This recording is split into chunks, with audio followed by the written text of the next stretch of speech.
What's up? I'm going to share this over to my personal page really quickly. But as you guys are jumping on, let me know if you can hear me. Say hello.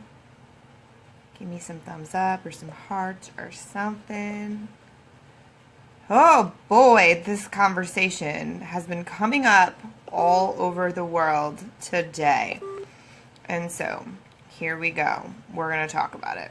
I'm going to let out my 2 cents here. Come on, this damn computer. Ugh. I don't know if you guys can hear me all right as you're jumping on. Here we go. Hey, Emily, what's up, girl? So I am going to do this, basically, I'm just going to give you guys, like, for example, I am not a freaking relationship expert. I've never claimed to be. When I say that, I'm not like a intimate relationship expert, but what I can tell you is that I am an expert at how to be intentional and how to be aware and quit bullshitting and lying.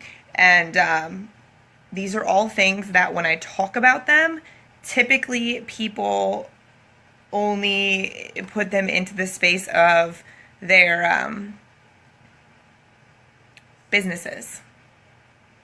So it's like, dude, if you could grasp the concept of the fact that the tools that you utilize in one area of your life are the tools you should utilize in every area of your life. And so here's the thing. I get a lot of people who come to me with questions and advice, and I honestly love it. It's mind-blowing for me, and it's just, I love helping people. And let me make this thing go silent. I love helping people as much as I can, but I also love the situation of being able to shine a little light and learn people's truths, right? Because here's the deal. I have a sixth sense and like I'm very intuitive, and I can typically tell when someone's lying to me or holding back, which is so it makes this process really, really fun, actually. So the couple of things that I really wanted to share with you guys is basically whether you're in a relationship or you're trying to be in a relationship or you're ending a relationship or whatever, I get so many people who say to me, there's no good people in this world. Like, there's no good people. Everybody's crazy or this or that or dishonest or whatever the case may be. And here's the deal. I get that because I can tell you I am so fucking guilty myself of saying that there are no good men in this world. I have said it. I have felt it. I have believed it. Trust me. So throwing that out there. But what I recognized is, and another reason that I'm speaking about this right now is because I've spent a lot of time lately diving into the way that men and women's brains work, but also the way that we handle situations and the issues. And then I've looked, the cool part about it is as I did that, then I look back at my own situations and I think, okay, what did I do to create that? Or what did I do that I could have done differently? So I analyze that and I learn from it. And that's really how I master most of the things that I teach on, is by analyzing stuff like that and really learning the lessons and breaking down the reasons why. If you guys, I see we have several people live. Will you give me some love or some hearts so that I know you can hear me? So one of the couple things that I wanted to point out, which is a mind-blowing that no one gets this, but number one thing, I have a lot of friends. So most of my friends are guys, growing up. And when I say that, I'm not just one of those chicks who says, oh, most of my friends are guys. No, I like guy things. And I grew up with trucks and mud and dirt and all that shit. And so a lot of my friends are guys. Well, a couple of my best guy friends, my best guy friends, they keep having this perpetual situation that happens to them. And they're like, well, I don't know. I don't understand why she expects this from me or why this is the situation or whatever. Here's the thing. Don't paint a false picture of what your life is like or what you're like on a day in and day out basis and then expect your relationship to function properly. Let me explain.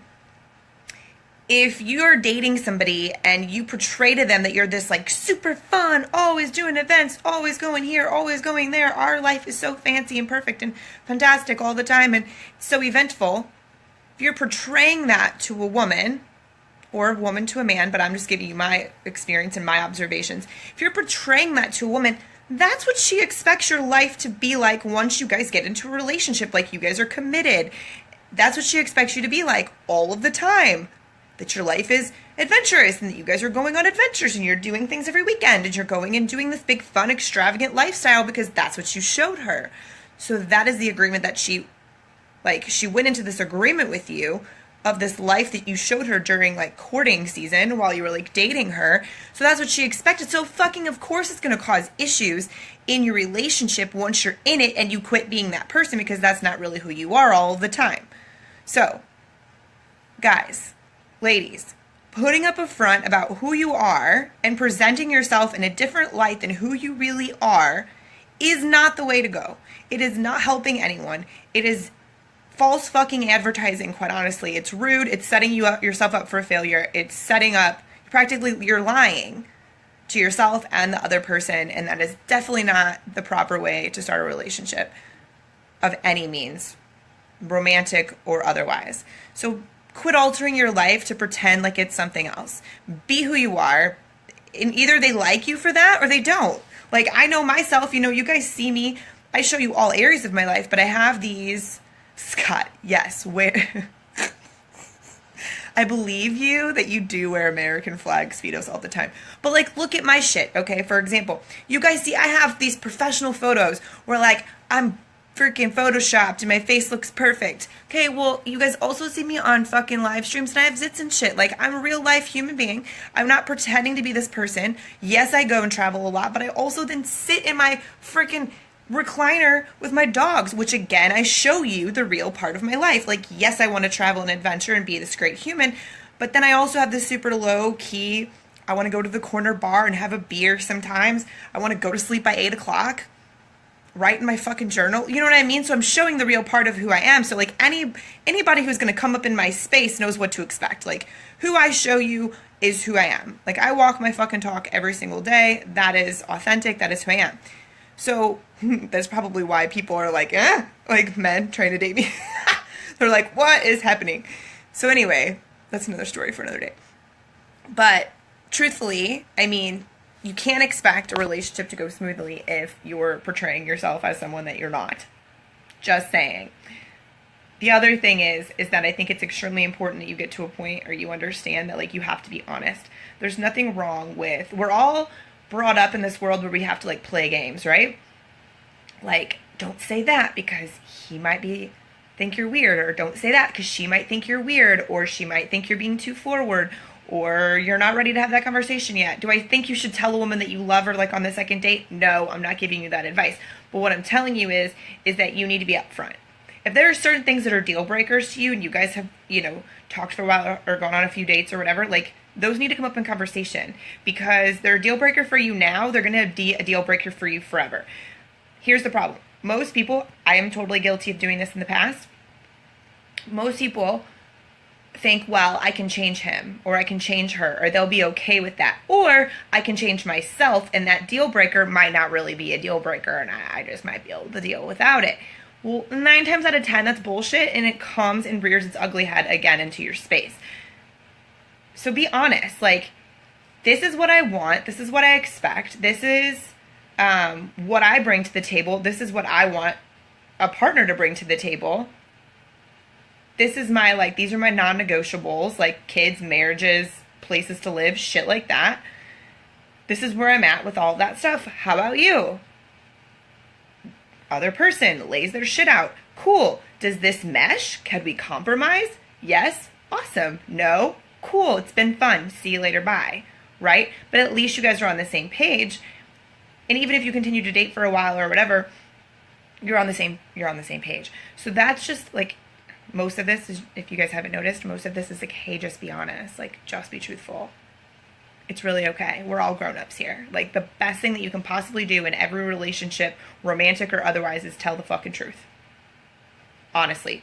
Does telling the truth mean that you're an asshole? No. Be a grown-up and use your words intentionally, and you can use your words in a way of not being a jerk. Okay?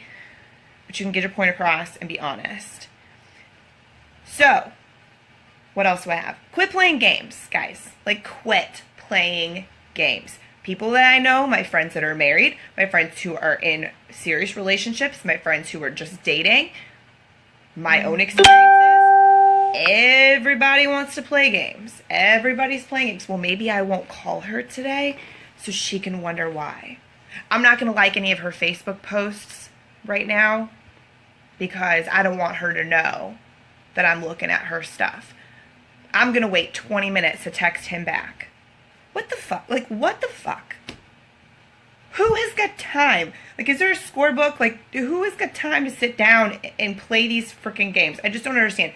I literally read several articles last week that were literally talking about the art of text messaging and how when you're dating someone, you should wait a certain amount of time before you respond to their text messages so they don't think that you're too eager to speak to them.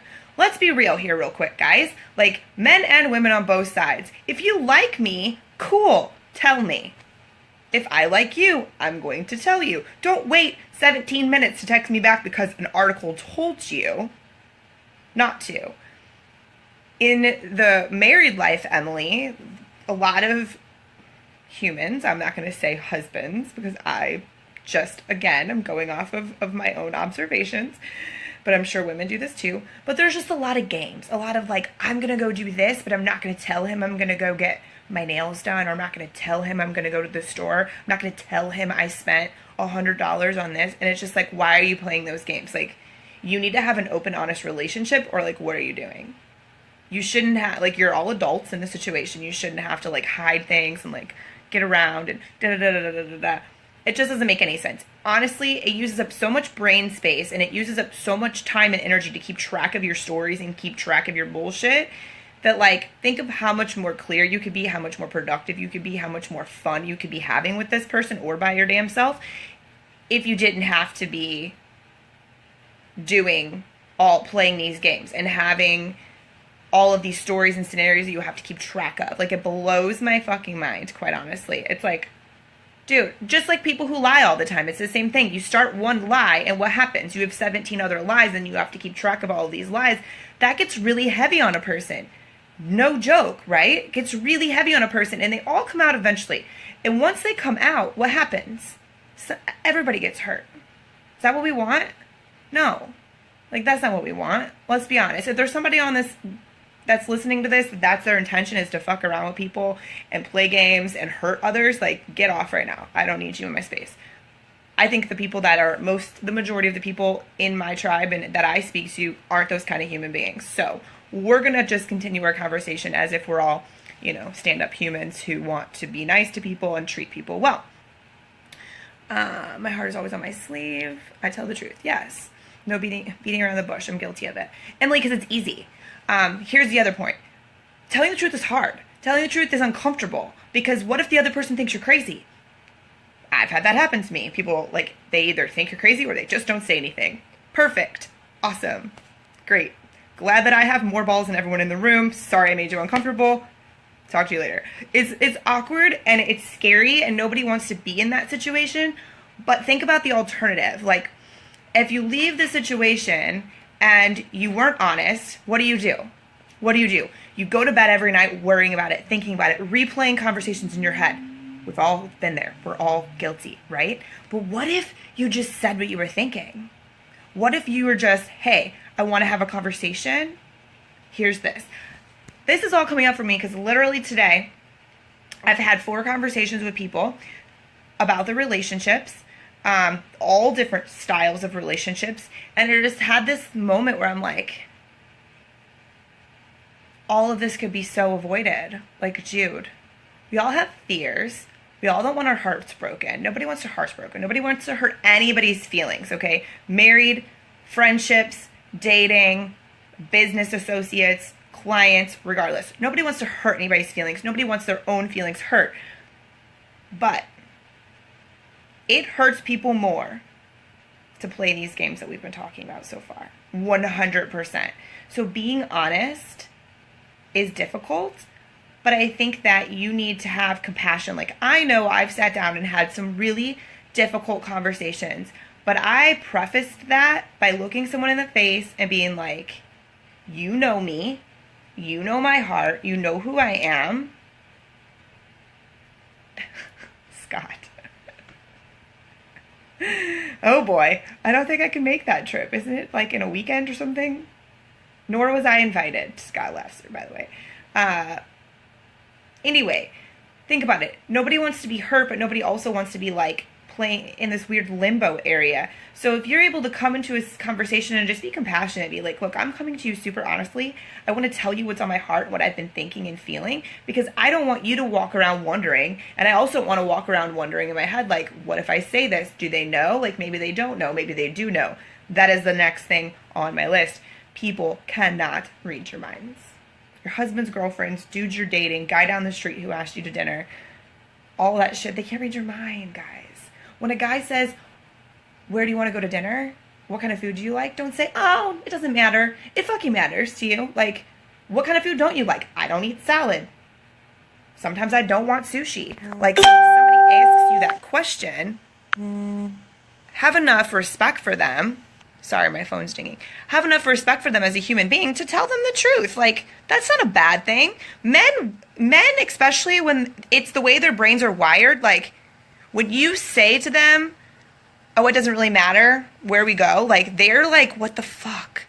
Because their brain wants to provide that experience. They want to find the place, pick the time, pick you up, and take you there. That's the way their brain is wired. So when you don't give them anything to go on, it's actually really, really rude. Like, look up Allison Armstrong if you think I'm crazy, because that's just the truth. Like, that's the way their brains work. So women, ladies, when a man asks you where you want to go, if you have an opinion, tell him that. Because he cannot read your mind. And just across the board in every other situation, people can't read your mind. If you don't like what someone is doing, they don't know that unless you tell them. Interesting concept, right? Hey, honey, I really don't like it when you walk into the bathroom and start looking for shit while I'm brushing my teeth. The bathroom's small, you're in my space. Oh, okay, cool. So what do then? You wait until that dude is done brushing his teeth, and then you go in and do your thing. It's very simple, very small situations. All you gotta do is say something instead of being irritated every morning. You know what I mean? Hey, honey, it really hurts my feelings when I ask you a question and you don't respond to me. To a guy or to a woman, to the other party, they may think that it was just like an irrelevant question. It wasn't a big deal. They'll get back to you later. No biggie. But if it hurts your feelings and it makes you feel insecure or uncomfortable, tell them. That doesn't make you a baby. That doesn't make you crazy. It's not like you're going, oh my God, you need to respond to my text messages. That's not what you're saying. You're just saying, hey, I don't bother you if I ask you a question. It's disrespectful. In my opinion, it's disrespectful if you don't answer. Perfect example. My relationship with Tony, he's never on time. Ever. He tries now very hard to like make an effort. And we've gone through these cycles together. But it was always a back and forth. We'd had this conversation a million times, like beating a dead horse. But what he didn't understand was that I would plan my day around what time he said he was going to be here to get me. So if he was going to be here to get me at 6, then I would quit working at 4:30 or 5 so I could take a shower and get ready and be ready to go when he got here. Because I wanted to feel put together. I wanted to be pretty blah, blah, blah. So I was most comfortable and relaxed. And so I would then alter my day to make sure that I was there and ready, right? So then when he did not show up at 6, nor did he call to let me know he was going to be running late, I instantly was pissed off because I felt disrespected. I felt completely unimportant, not like a priority. And then like, what the fuck? I make a lot of money per hour. I could be making money right now. But instead, I turned all my shit off and didn't have any appointments scheduled because you were supposed to be here at 6. Look what you just did. So it was this big situation that was happening, and I was very resentful. And then we'd go to dinner, and I would be pissed, right? And then one day, I was actually talking to his sister about this, and she said, that is so disrespectful of him. And this was like years ago, and I was like, oh my God, you're a fucking genius. Because I had never looked at it that way. So I communicated that with him, which he never saw as disrespectful. He saw, and there was always some sort of an excuse, which is great. Yippee, hooray. But like, there always is an excuse. There's always a reason, especially when you're dating entrepreneurs. Like, there's always a reason. Something comes up, blah, blah, blah. But communicate that with me, dude. And then, so if he communicated with me, but then I let him know what that meant, like the snowball effect that happened from that one thing of being late, because my love language is quality time and he wasn't providing that to me. So big issue, right? So being honest and upfront about that and realizing that that he could not read my mind. He didn't know the number, like the big impact that was actually having on me was big. So that's just a scenario example, and I hope that like these stories and this stuff like makes you think of instances or things in your own situation or that you've done in the past so that you can make a mental note to not do it again, because we all want relationships that work, right? Whether it's in business, with our family members, romantic, whatever. We want them to work. They're not supposed to be super fucking difficult all the time. Yes, relationships are hard because they're complicated, because human beings are complicated. But we can make them a lot easier by paying attention to these things, by communicating and telling the truth. I mean, end of story, basically. What did Emily say? That's where I have been working on not assuming. It's so hard for me, but it's getting better. Making assumptions is one of the biggest issues in relationships. And it is so difficult not to. Hold on, but here's the thing. Emily, and you might be able to answer this question. Where does making assumptions come from? Why do we make assumptions? Because we don't have any information. We're not given the information that we need to not make an assumption. We're not told a situation. We're not told how someone feels or what they're thinking or what they want or what they don't want. So we assume. Because what are we supposed to go off of? And that's just our natural reaction, because that's how we're taught as human beings our entire lives. No one ever taught us not to make assumptions and just ask instead. It's funny the way that we are programmed. It's crazy. Unrealistic expectations. That's true. I feel like a lot of people say you should go into a situation with no expectations, right? People say that, and I agree to an extent, but like, let's be honest, everyone can say that they walk into a situation with no expectations, but I call your bullshit. Like, I call you on that. You have some sort of an expectation. You have something in your mind that you expect to happen or that you are hoping happens, which is an expectation. You have some sort of an idea of where you want something to go or where you don't want it to go. And that's an expectation. Do I think you could be realistic with your expectations? Yes. Do I think you need to like bet all your money on your expectations? No, because that's a great way to have your heart broken. But you also should do your best to communicate that, like what you expect. If you expect something from your partner, you need to tell them that. Maybe they're not willing or able to provide that for you. And you need to have that conversation. You know, I have a lot of clients who are married, and I've had these conversations with different people. And that's one of the things, like, well, he doesn't understand this. I'm like, well, have you talked to him about it? Or, you know, she doesn't provide me this. Well, did you ask her to provide that for you? You have this expectation of what you want her to give you, but yet she has no idea what you want her to give. You know what I'm saying? I mean, Scott, I hope you come to Baja. We need someone who is organized. Dude, I'm down. Like, all Sean has to do is ask. If he needs my help, I'm in. I will map that shit out. He just has to ask. I'm not going to invite myself. That's silly. It's funny. Well, it really does depend, because my dog's about to have surgery, so it just depends on how that goes, basically. Thanks, Jake. I appreciate that. I just realized that, like, I have a lot of these conversations in my coaching groups with my personal clients, but I never talk to people about it out loud. Like, in my open forum here, I don't talk about, like, this is the stuff I help people work through, and I don't ever talk about this with you guys, and just tell you in general, like, here's some tips or here's some stuff. Like, these are all this stuff is right here is realizations, being intentional, mindset shifts, perspective shifts. That's what this is, and that's like the number one way I help people, basically. So it hit me a minute ago when I was having these conversations, and I thought, you know what? I'm going to jump on live right now and talk about this. Like, why not? Again, I'm not a relationship expert, but this is a communication situation more so than it is a relationship situation. It has much more to do with the communication. From everyone I know who's in a healthy relationship, agree that open and strong communication is key. Absolutely, Josh. I totally agree. Emily, very true. But there is the fear side of it, not knowing the reaction. So sometimes I assume it will be a bad reaction, and I like to keep the waters calm. But most of the time, it's no big deal, and I stress for nothing. That's a valid point, Emily. I'm glad you bring that up, because number one, we want to keep waters calm. I have spent my entire dating world since I was 16 years old fucking up relationships because I wanted to keep the waters calm. So you know what wound up happening to me every single time? I was taken advantage of.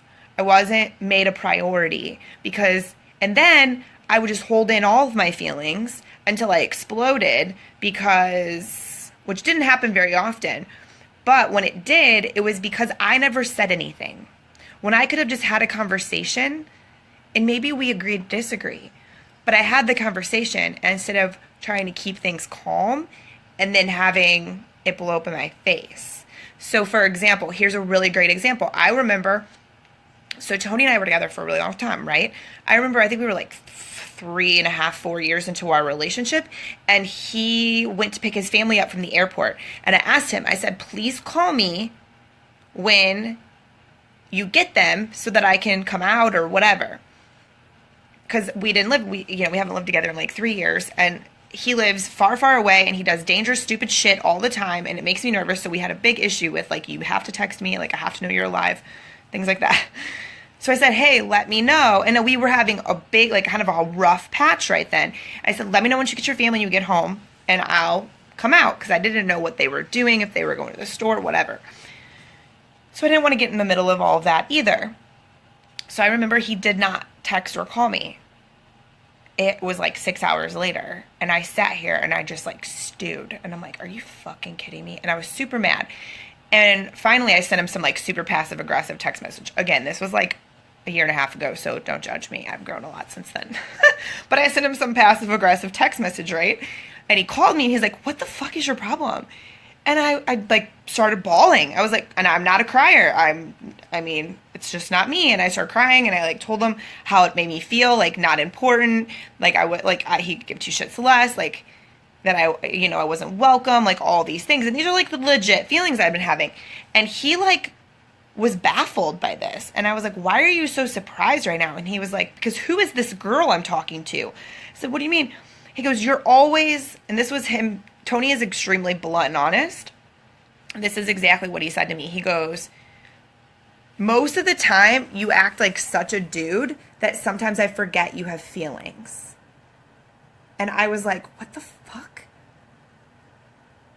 And I just sat there for a minute.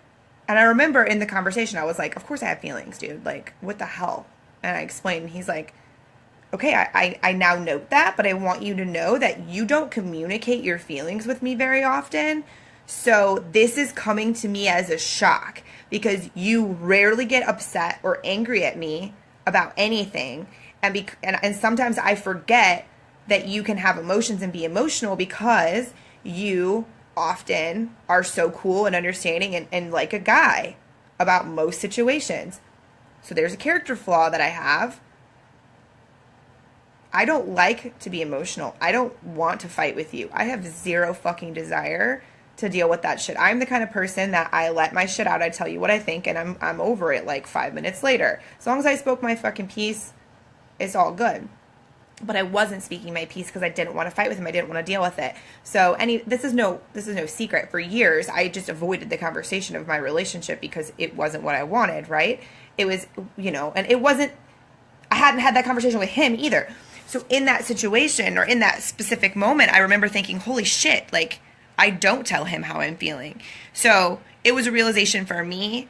And then as I've dove into my own patterns and into, like, the different things that this means over the past year, and really dove into my own, like, subconscious and different things like that, I've recognized that that's a pattern I've always had.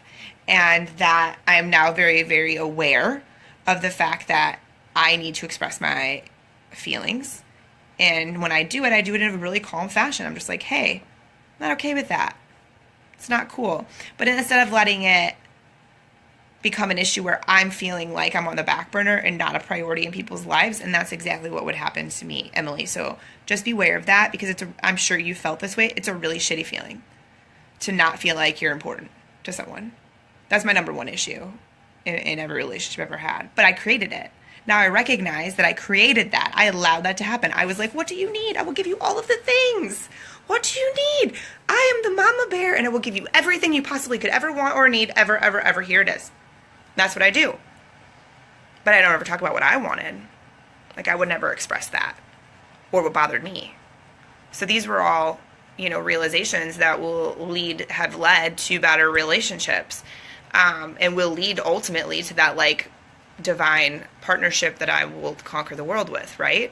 So that's why I'm telling you guys this, because it's just all super important. And I just went on a rampage, but Emily, you brought that up for me. Yep, that's me. Unfortunately, I bottle it up and explode, and I'm unaware, but I'm aware of it and working on it. Number one coolest thing ever is when you can recognize those things about yourself, and make a conscious decision and effort to make a different choice. That's the cool thing. That's where change happens, is when you can make a different choice and decide, okay, I don't like the way that this feels or the way this is going, so I'm not going to allow this to happen anymore. So I'm going to do X, Y, and Z and consciously pay attention to that to make a change. And again, what I just said is basically not relationship based. That's just in life in general. So, all right, we've had quite a little chat, and I liked it. So I hope you guys enjoyed this. If you did, please give it some love. And if you think that someone else would benefit from the conversation, share this, please. I think this is a big topic that no one wants to talk about. And I'm just sharing it from a real life perspective, not only as a human being, as someone who's educating herself on this stuff all day long, but also as a coach who has these conversations with other human beings that are suffering or having the same issues, and allowing themselves to be unhappy, basically by not communicating. So remember that. No one can read your mind. Don't play games. What else we got here? Be upfront. Quit altering your life for other people. Show them who you really are. It's all just about being authentic, which is scary as shit, I know, but being in love in general takes balls. Let's be honest. It's a scary thing. It takes a lot of balls. So you can communicate. All right, you guys are awesome. Thank you so much for everybody who watched live. I appreciate you all. I gotta go get ready for the gym. So I will talk to you guys all soon. Have a great afternoon.